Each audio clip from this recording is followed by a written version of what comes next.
ইতালির ফুটবল ঐতিহ্য সমৃদ্ধ। ফিফা বিশ্বকাপে 4 বারের চ্যাম্পিয়ন তারা। যদিও দীর্ঘদিন প্রিয় খেলাটিতে ভালো সময় কাটছে না আজজুরিদের। 2018 ও 2022 আসরে কোয়ালিফাই করতে ব্যর্থ হয় তারা।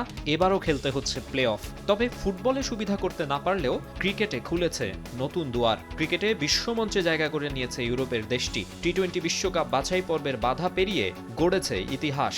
কলকাতায় স্কটল্যান্ডের বিপক্ষে ম্যাচ দিয়ে সংক্ষিপ্ত ফরম্যাটের বিশ্ব আসরে যাত্রা শুরু হয়েছে ইতালিয়ানদের।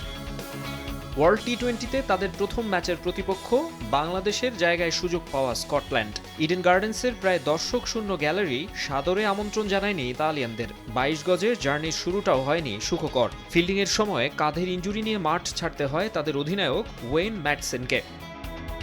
বোলাররাও ছিলেন খরুচে। অধিকাংশের ইকোনমি ছিল 10-এর বেশি।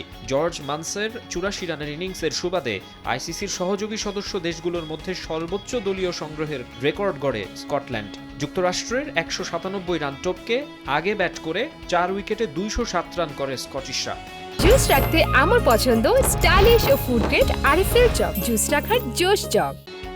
জবাবে ব্যাটিংয়ে নেমে আরেক ইতিহাসে নাম লেখায় ইতালি। টি-20 বিশ্বকাপে প্রথমবারের মতো দুই ভাই ইনিংস ওপেন করেন। ব্যাট হাতে নামেন অ্যান্থনি মস্কা ও জাস্টিন মস্কা।